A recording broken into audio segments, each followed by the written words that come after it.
Lord be with you. And also with you. A reading from the Holy Gospel according to Luke. Glory to you, O Lord. Each year, Jesus' parents went to Jerusalem for the feast of the Passover. And when he was 12 years old, they went up according to festival custom. After they had completed its days, as they were returning, the boy Jesus remained behind in Jerusalem, but his parents did not know it. Thinking that he was in the caravan, they journeyed for a day and looked for him among their relatives and acquaintances. But not finding him, they returned to Jerusalem to look for him. After 3 days, they found him in the temple, sitting in the midst of the teachers, listening to them and asking them questions. And all who heard him were astonished at his understanding and his answers. When his parents saw him, they were astonished. And his mother said to him, "Son, why have you done this to us? Your father and I have been looking for you with great anxiety." And he said to them, "Why were you looking for me? Did you not know that I must be in my Father's house?" But they did not understand what he said to them. He went down with them and came to Nazareth and was obedient to them. And his mother kept all these things in her heart. And Jesus advanced in wisdom and age and favor before God and man. The Gospel of the Lord. Praise to you, Lord Jesus Christ.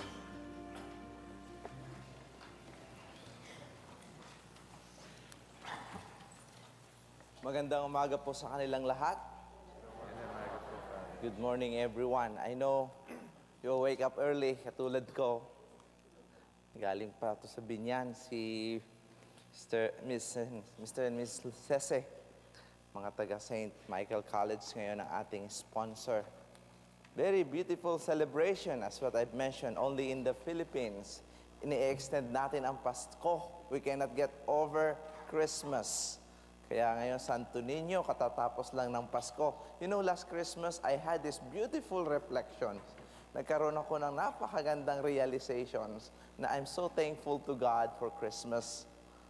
Gusto ko lang i-share sa inyo kung ano i-share ko sa Monte Maria at kung bakit ako lubos na nagpapasalamat sa Diyos nitong Pasko. At ibinigay niya sa akin yung tinatawag deepest insight I ever had about Christmas. Yun yung spirit of giving. Bakit ba tayo binigyan ng Diyos ng pagkakataong magbigay? God Himself set an example for giving us His only Son.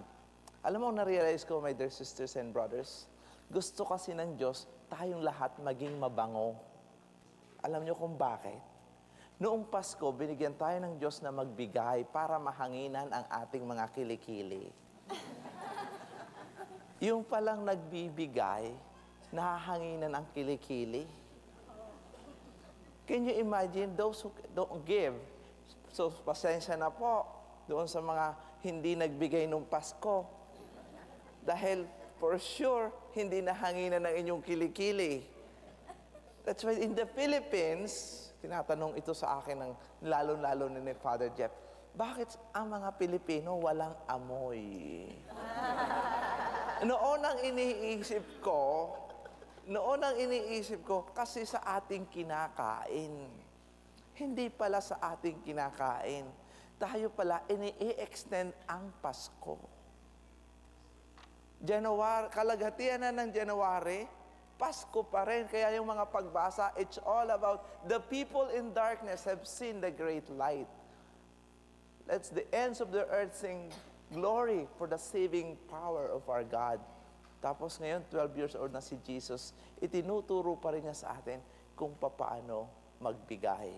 That is the beauty of Christmas.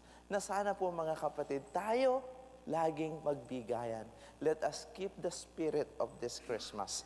Kadarating ko lang, na hindi na sa abroad, but all the way from Palawan.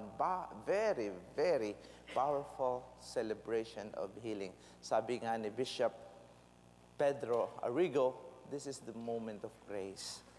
Siguro sa 3 araw namin doon, sa Colosseum kami nag-healing, my dear sisters and brothers, mahigit na 20,000 ang umattend. And there was this called healing explosion. In particular, this lady, she had an accident. Na-accidente siya the early morning papasok sa opisina. Nung papasok siya sa opisina, na-accidente, dinala sa hospital. Ngayon, nung nasa hospital na flat siya because of pain. Hindi ko alam kung gaano kagrabe yung kanyang sakit, but nabundol siya ng jeep. So, hindi siya palabasin. Itinakas ng mga kasama sa bahay na lamang mayroong healing mass si Father Suarez. I've been telling this to people, and every Eucharistic celebration, hindi ako ang nag-heal, but it's Jesus through the Eucharist. Natapos ang misa, siguro sa dami ng tao, nandoon na lang siya sa labas. Nagpalit ako ng damit. Nagsisisigaw niya, Father, I'm in pain. I'm in a wheelchair. Please, pray with me. So that's what I did. Pinasok ko ang nagkakagulong crowd. Ito daw ang sinabi ko sa kanya, tumayo ka at lumakad. And she did. She stood up and walked, even herself nagulat. Yung mga nakikinig, yung mga nandito nanonood, mga kapatid, that is our God. Walang imposible sa ating Diyos. At patuloy itong ipakikita ng Diyos habang tayo'y nabubuhay. I told Father Glenn, Father Glenn, the reason I joined you in this healing Eucharist on television because of the very title of it, Healing Eucharist. I believe in healing through the Eucharist. And this is the only way that God, through His wisdom, can gather us all together. Yes, we know that. Alam natin yan at the back of our mind. Sa pagbasa ngayon, Jesus emphasized the temple. Tayo pong mga Katoliko, let us ask ourselves how involved we are in our church. Jesus was questioned by Jesus, I've been in great anxiety together with your dad, sabi ni Mary. Ano ang sabi ni Jesus? Hindi mo ba alam na dapat ako ay nasa templo ng aking Ama? What is this temple? Yes, there are so many definitions of temple, but my dear sisters and brothers, we also have the temple, and that is the church, where we convene and gather together to experience the saving power of our God. Sinasabi ko ito kasi karamihan po sa atin, we deprive ourselves in experiencing this fullness of grace in being in the church, in being involved to the church where we belong.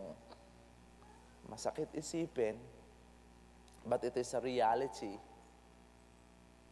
Tayo pong mga Katoliko, kahit anong gawin sa ating Diyos, parang wala tayong pakialam. Kay Allah, hindi pwedeng gawin sa mga Muslim na igawa mo ito ng caricatures o lait-laitin mo. Sa kanila, it is a big no-no na ihian